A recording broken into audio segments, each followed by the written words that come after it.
Hey everyone, it's Chris from Patient-Centered Training, and today's video I wanted to share a quick tip for a way to handle a situation that I'm sure you've had several times before, something we discuss with colleagues all the time, either colleagues I'm training or our new graduates. Usually within the first few weeks they'll experience this as well.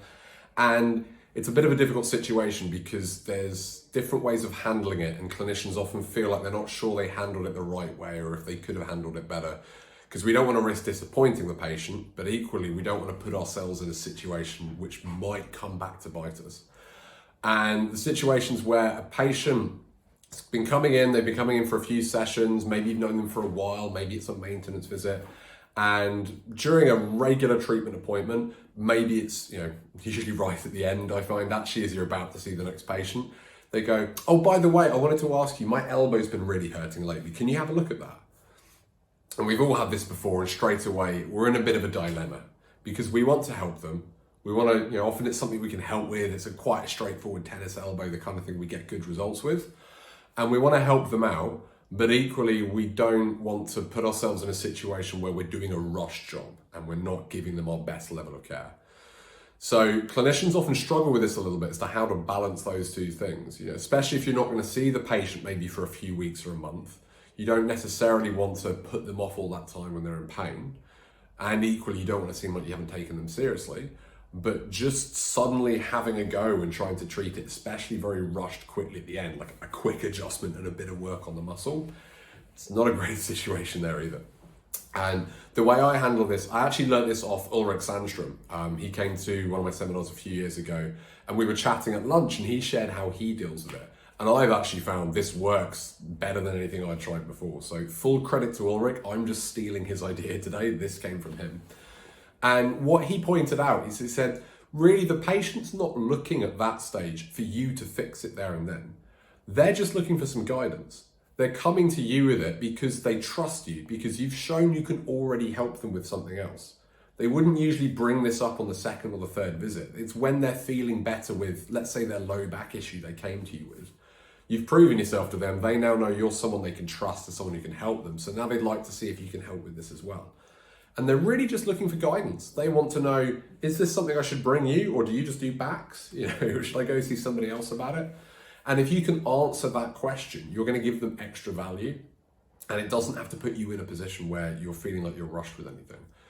So for the tennis elbow example, what he said he would do is he would have a quick look at it, just enough to confirm some suspicions. So he'd maybe do a couple of tests, check, okay, that's painful, yep, that's it. He goes, okay, I'm pretty sure I know what that is. That looks like a pretty typical case of tennis elbow. In my experience, if that is what's going on, these usually resolve within 4 or 5 treatments, and we can book you in for an assessment to make sure we're checking that thoroughly. But if that is what I think it is, and I'm pretty sure it is, then I'd expect a few treatments over the next couple of weeks should be able to get that calmed down for you. So it's just letting them know what to expect and what things are going to cost in terms of time and in terms of treatment there.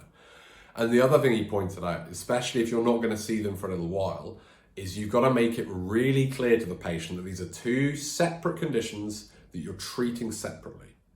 Because what you don't want to do is you don't want to treat it, even if you've got time and you've done an assessment, that's what it is you don't want to treat it and then go, okay, come back in a month, which is when you recommend their next visit for their backers. Because one of 2 things is going to happen if you treat it that day. You're either going to fix it and perform a miracle, which we all know does happen, but now you've set the expectation with the patient that they can bring anything to you, you'll treat it there and then, and it should get better straight away, which is a pretty tough rod for your back you've made. Or what'll happen is, in all likelihood, you won't cure it in just 1 session. Maybe it'll be a bit better, but often it won't change immediately there. And then they'll go, okay, chiropractic doesn't help with that. Yeah, I went to Ulrich, but it was a little better. It didn't do much. Because by saying, okay, we'll treat this today and then come back in a month, you've told them you shouldn't need any more treatment for a month there. And you've basically given the impression that it's either going to get better straight away or it's not. So another thing he pointed out to do is you make sure they book these in separately.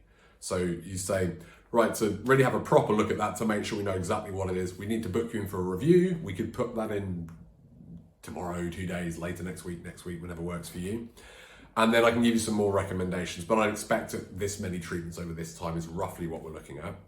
But let's also book you in next month for your check with your low back as well.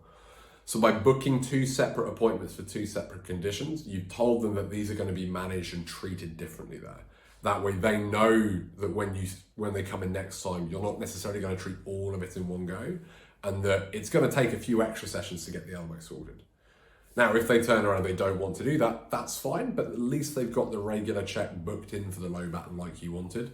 But in all likelihood, they came to you, you've proven to them that with a few treatments you can help them already.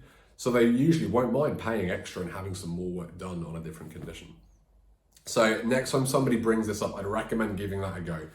A quick 20-30 second impression, just to get an idea as to what it is, just to find out if you can help. Or equally, you might say, actually, this isn't really the kind of thing we deal with. I'd recommend you go and see X. That's still providing value. But just enough to signpost them there, and you'll find they often leave perfectly happy and will probably book in and have a few treatments on that issue as well. As always, any questions, drop me an email, pop the comments below, ask Ulrich as well. Make sure to reach out and thank him if this has been helpful, because that's something he passed on to me and it's been really helpful for myself and my associates and other chiropractors I've shared as well. And I'll see you guys soon for another video. Take care.